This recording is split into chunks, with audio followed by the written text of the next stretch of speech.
Welcome to the first episode of Daddy Issues, where we talk about all things related to fatherhood. Well, okay, so what happens today is I will go through a list of things that people assume would be typical of a Singaporean dad. While you guys are answering those questions, you are supposed to be folding clothes. Right. Yeah, because yes, see how skill is that? yes, yeah. I mean, typically people wouldn't think that dads would be folding clothes, right? Right. Yeah. Do you guys fold clothes at home? Haven't done it for ages. You're lucky man, I just did it last morning. Okay. You guys can just pick out anything from the pile, start folding and then just set them aside. There's no competition, please don't rush. The first stereotype that people tend to think about when it comes to Singaporean dads would be you come to the rescue when your family screams that there's an insect somewhere in the house. Right. So you are the designated pest killer of the family. Is that true? Well, in my house, definitely. Yeah. So fortunately, I'm not adverse to any insects and all, and we live on the ground floor of our condominium unit, so we get our fair share of the lizards, the cockroaches and all that. So yeah, that one is a yes for me. Yeah. And is it always you? Well, I mean, I'm fortunate. My wife is not. She's not fond of them. But if I'm not around, then yeah, she has to kick in, right? Yeah, that's right. But yes, if I'm around, then it would be defaulted that I will be the one doing it. So that's true for you then? How about, Yes, how about very, you? very similar. Yes, not with my bare hands lah. Oh, okay. So you guys will come like running. It's one of those moments where you feel like, oh, I'm a bit of a hero. It makes you feel good. But now I'm trying to teach them how to kill them. I find it's all about nature and nurture sometimes. So actually, I mean, as a toddler and all that, they don't know how to feel scared about the insect or the lizard. Really? I mean, they see a lizard and it's only when they start to see other people's reaction, like ooh, and then they start to realize, oh, there must be something scary about this thing, right? Yeah, so that's quite then true, then that's where the fear starts to come in. So early days, what I did was with my oldest, I would and he sees the cockroach, he'll tell me there's a cockroach there. So I'll pass him a slipper. I said, come, let's whack it together. So it was father-son bonding activity. Correct. Yeah. So I think in a way, it's all about what sort of impression you give to them with regards to that subject matter. So it could be anything from insects, homework, or whatever you do in life. Vegetables, for example, as well. If you're not eating them, then they're not eating them, right? Yeah. Yeah. Okay. Anyway, we move on to the next one. So this is definitely true lah. Yeah. Yeah. Okay. Next, you are the family chauffeur. You drive your kids to enrichment classes that your wife signed them up for. In a way, yes, because I am the chauffeur because I have to bring them around to school. If they have play dates or other activities and but logistically speaking, then it becomes like a SAF exercise. You have to decide today where are you deploying. So a bit true for me, but not 100%. Not for that enrichment class. That's right. Not for the intended question purpose that you mentioned. I see. Yeah. JP? I am the official chauffeur for the kids and sending them around for their classes. So they do have a few classes, especially the older one. I actually quite enjoy the timing, the time that I spend with them while I drive them around, because when you're in the car, you get to talk to them, you get to have some bonding as well. So actually it's quite fun. Maybe because they're a bit older. Yeah. Because they're older lah. I think they're a bit older. Yeah. Okay, I see. The enrichment class part? Enrichment, so if they go for the enrichment, it's also a nice time for me to have my coffee, just to Is read it a something book. that you signed them up for or your wife signed them up Let me see. Yeah, my wife is always watching our show, so no, but the truth is, I think most of them she initiates. Okay. She will plan maybe we should consider this or that. Sometimes it's because she has her own ideas. Sometimes it's also because she may be talking to other parents, usually other mummies. Yeah, I think usually mummies are more active in planning this kind of thing. Okay, we move on to next one. Okay, you might be the one who earns more, but your wife decides how to spend the money. So I think this really depends on how your family finance is set up, right? So what was useful is that we attended a pre-marital, counseling course. Yeah. And back then there was there was this couple who was the course facilitators. So they basically shared, look, there's 3 ways that you can essentially manage finances.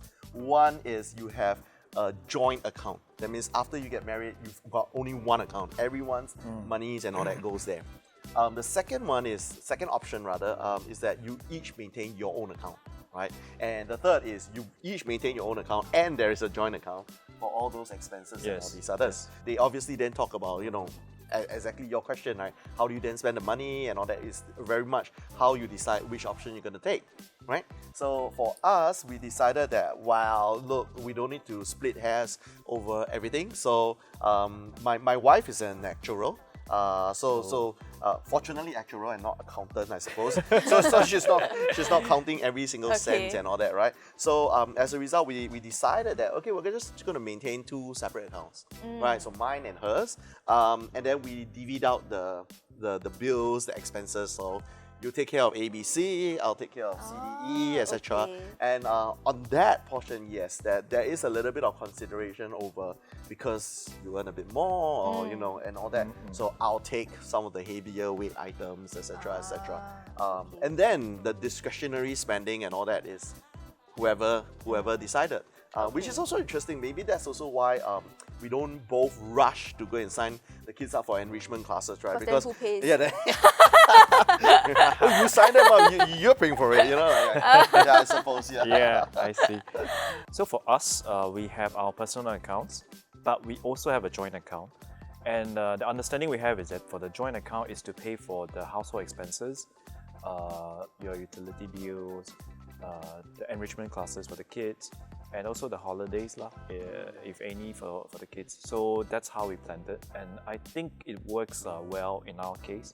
If expenses go up, because of inflation and so on, then we will just have a quick chat, or maybe we should increase the monthly contribution from our personal savings account into that joint account.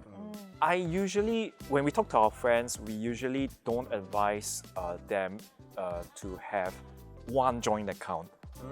And the simple reason is because a lot of them have different priorities and thinking on how that money should be spent. And they may have discussed openly at the start, but I think along the way they will realize that, hey, you think differently, this is not so important. Why are you buying like branded goods all the time? Or why are you not spending on holidays or enrichment classes? And then the other one would be like, oh, but it's important. So that's the advice, if we get friends asking. Yeah. And we also then, for the investment part, then we will have our own priorities and we will invest our own things. Because I think our risk appetite is a bit different. My wife is quite aggressive when it comes to investing. Okay, so there were 3 options that you listed out just now. Yeah. And you took option 2, he took option 3. 3, I think so, yes. Why did you guys decide not to have a joint account? I think a joint account, after a while, you lose track of, what everything is. I mean, it's easy to see the total amount, but after a while, you can't see actually where your income has been coming in and all these others. And there's this age-old saying, right? You want to have a bit of 私房钱, right? Private savings or monies that, in a way, like what JP mentioned, there are things that you may want to indulge in once in a while, and you don't want it to come out from the general fund. You know what I mean? So if you have only that one lump sum, then every spending gets scrutinized by each other, which again, I'm not saying is a bad thing, but I guess for different people's personality-wise, I don't feel that I wanna spend on something, and then have to go back and answer like an inquisition. and likewise, where I don't did this think, money go to? correct. Right? And likewise, audit checks. yeah, audit checks and all this. And likewise, I don't think that's what my wife wants me to do. And I see what's this cosmetics and whatnot, right? So I think that's why we each decided look, these are kind of the general things that for household expenses and all that. And then we divvied it up. So there is still a general appreciation that, okay, yes, because so and so maybe is earning a bit more and all that, he or she is taking more of the heavier load. And to be honest, I've got friends who roles, or rather the income situation that you just mentioned, is reversed. So the wife is earning more and the husband is earning less, and that's where the wives also say, okay, look, I'll take this and that. I think at the end of the day, is whichever method is just how comfortable you are communicating. So even like as our wages have gone up, we're open enough to say, look, this is where I'm at now, this is what my monthly salary is. And then of course we go back to, hey, you know, does that split make sense? You know, is it 50-50 or should it be 2/3, 1/3, you know, that kind of thing. So that's all the conversation that basically goes on. Yeah. Okay. So it's really just up to the couple lah. That's right. I think Yeah. most importantly, it's down to communication. Yeah, talk about it. Yeah. Even before marriage lah. Which is why we went for pre-marriage. Yes. Okay, so this is a good question because both of you have both daughters and sons. Okay. As a dad, you tend to pay more attention to your daughters compared to your sons. I don't start off with that. I don't start off with This is that. a tough question. This is a Yeah. tough question, yeah. I don't start off with the thinking that I should spend more time with my daughters instead of my son. Yeah. But maybe not on the time aspect. But maybe other things. I don't know. Do you feel that okay? Maybe because she's my daughter, so I mean, there's always that saying like daddy's girl. Right. Then Yeah. there's I think there's some truth in the daddy's girl saying, where you just have this natural, very close bond between me and my daughters. I think I also have that with my boy actually, but I also can see that my wife and my boy also have a very special mommy's boy bonding. Yeah. But having said that, I don't think we do any more spending of time with my girls for me. Yeah. And I guess the reason is I just want to be fair lor. Yeah. I try to be as fair as I can. Yeah. So but I would say that maybe depending on the age of the kids, I may sometimes spend a bit more time with my oldest kid, which is my daughter, because there are also topics that we talk about that she can understand, whereas the younger two may not quite catch what we're trying to say. Yeah. So it's just different interaction. Yeah. I always like to tell a lot of friends, it's like, same factory, but the products come out all different. So their needs are also very different. So it's not so much of the gender, I feel. Okay. So because of their different needs, then I sometimes have to tell myself, hey, I should maybe spend a bit more time talking about this with my girl or my boy. But I think similar in so far that, or rather, I would say same but different in a way, because for me, my first and my third are boys, and the girl is in the middle, right? So I think because with the elders, a lot of things you're experiencing for the first time, right? First time he goes primary 1, first time he's primary 3 now, going on to primary 3, or first time in kindergarten. So at that juncture, you spend a lot more time, a lot more attention. And I think he's very systematic because if I didn't remember wrongly, his is 9, 7, and 5, right? So there is a very intentional 2 years age gap. Whereas with mine was there's a 5-year age gap. So there was a lot more things you get to experience with the first one first, before number 2 came along, and then number 3 came along, right? So because of that, I would say that it might feel like a lot of attention is going to the first one, not because he's a boy or girl, but because everything is new. Yeah. You do less of the housework compared to your wife. So I guess kind of related to what you guys are doing now. Absolutely not. Yeah. Absolutely untrue. I'll just leave it as that. We don't have a helper. So in my house, when I go home from work and all that, we try to tidy up, clean up a little bit. But long story short, you seem to end up doing more. Yeah, I mean, in the early days, before we had kids, I think the weightage was a little bit more skewed. While she's getting ready for work, I was ironing the clothes. So, which is why I think JP is throwing all the female clothes to me still. Yeah, you Right, I'm notice. noticing that he has a huge pile of t-shirts. T-shirts are by right the easiest. I don't know whether I passed the quality standards. For me, I think quite easy lah. My wife does more. Yeah, I try, but I think I don't meet the quality standards. So you do it It's an easy way to like tell her, okay, okay lah then. I'm not good enough for this. You are good better, so you do it. Yeah, I think that's one. But also, I tend to be quite selective. I like to do things that I like more lah. Like what? Like Last time I vacuuming. would use. Actually, I'm quite okay with washing the dishes in the past. But nowadays we have the helper to do that. So I don't really do it. But last time that would be one thing I do as opposed to ironing the clothes, which I find a little bit annoying. Yeah. But my neighbor just told me last weekend that we don't need to do all this folding already. Why? Because he said he just bought a folding clothes machine. Really? Yes. what? How do you guys split the work when it comes to having a newborn? Because a newborn is very difficult to take care, right? Or then if you know where this is going. Yeah. Darius probably has fresher memories. His two younger kids are younger. So where is this going? Okay, no, so this is going to JP not waking up at night. To feed the children, to feed the baby. I see. Yes. Yes. Okay, so we were on night feeds and all Yeah, this, right? Yeah. night So, feeds, so yeah. again, I think with me and my wife, we play to each other's strength, right? So, I'm actually a night creature, number one, and I don't require a lot of sleep.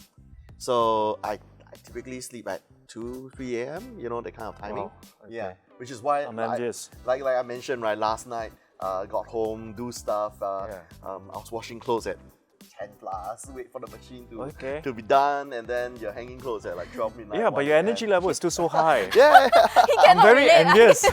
Is that a magic trick that you do for I this? don't know. I think. So why you cannot wake up? I need my sleep because otherwise I get a bit grouchy. Right. So my wife will also be very nice about it and say, you just get your sleep. So usually I need like 6 to 7 hours. Definitely not at 2 or 3 a.m. and then wake up at... But I wake up early. Right. Yeah, I like to wake up early and just start my day quite early. Right. And try to be quite zen in the morning to kick off my day well. So you sleep like I you're sleep dead, at, you don't hear the baby crying or I can hear and I will probably... continue sleeping. I'll probably like, sit up for a while and then the wife And will then you probably will like wake say, your don't wife up." bother. Yeah, so she is extremely supportive on that front. Okay, that's good. Yeah, so I guess in a way we try to also play like what Darius says to each other's strengths. I'm not sure whether that sounds convincing. I'm a person that's requires efficiency. So in part of like sleeping late and doing other things, I like to do things Ami say chop kali pok. Yeah. Right. So if they, as in when I say they, it's like my parents or my wife showers the infant, for example, then you need to prepare the bath, you need to do this, do that, and all that, right? So that's where I sometimes kick in. So I will shower the baby, it'll be like 5 minutes because I will carry, and that happens for all three of them. Okay. We'll jump into the shower together. I'll do the and then, all right, done, So she'll appear with the towel. No, here you go. All right, then I can continue. Right? You should be the poster boy for saving water. So I didn't do a lot of that when they were, babies. But now I'm actually quite like Darius, where I will just shower them very efficiently. So they always say that, oh, Papa can do it in like a few minutes. And then I'll add that, and it's clean some more. It's not like it's fast and dirty. The next question is, are you sure they are clean? Yeah, because usually if if they do it on their own or if they get help, let's say from the grandma or usually the helper, especially for my youngest, then it can take quite long. Yeah. So I will feel like, hey, I can do it in just like a few minutes. So I'll just jump in and like, okay, let me do it. Actually, as a parent of 3 kids, I guess that's something it's like we are automatically doing it in a way. Yeah, in terms of the scheduling and the things to do, the priorities. Then during the day, I can do other stuff that hopefully can help the household. Which of the points we discussed today do you guys think is the most typical of someone who is a Singaporean dad? I think it's probably then the chauffeuring one, right? Yeah. It's definitely the chauffeuring for me. Because I think in a lot of the stereotypes, like what you mentioned, it was a case where the women were doing more, right? I mean, the natural evolution of how you divvy out the work, how you know do caring for the children and all, that has evolved. And I think glad to say, or proud to say that the guys have definitely all stepped up to the plate, right? So you see a bit more of an equalization on that front. But yeah, because the dads were traditionally more of the drivers. I mean, not to say that the wives are not. I'm sure there's going to be a portion of the viewers who say, "Well, I'm the mom and the designated driver." Because similarly, I do see, in my school runs, there are a lot of females, for example, who do the school runs and all that. And it could be all a function of it's more on the way for me to do it, to go to work, than for my husband, etc., etc. So perhaps I think the best case scenario is that the dads still do most of the driving, but hopefully we reach a stage where everything equalizes, I suppose. Yeah. No, I agree on the chauffeuring part, definitely, because when I do it on Saturday, that's probably the busiest day as a chauffeur for me. I see a lot of fellow daddies having their breaks while the kids are having their classes. So then some of them I'll get to know them a bit better, say hi, chit chat a bit lah. Have coffee together. And it's our break time. Actually, it's quite a pleasant time, I think, for us, because because we get a bit of me time, and I think for the mommies, then it's also good for them because they don't have to necessarily always have to follow us to those tuition centers, because they can do their own thing lah. Then you will just hang out with other dads. I'll hang out usually mostly with myself. Okay. Because I enjoy my me time and it's actually very precious. But sometimes I will just chit chat with some of them. I mean, you can tell some of them also just want their me time too. Oh no, everyone just wants to be alone. Okay, anyway, I think pretty interesting discussion today, I feel. I hope you guys feel the same way as well. I'm not very sure. I think thanks to Darius. The chance to be part of this. Okay lah, so that's all for this one, and then for the next one we'll talk about different topics still relating to fatherhood, but with another guest. Thank you, Darius, for joining us for this one. Thank you. Thank you, both of you. Yes, and we will see JP again lah, because he'll be a regular one here. Okay, thank you. Thank you. Thank you, everyone. Bye. Bye.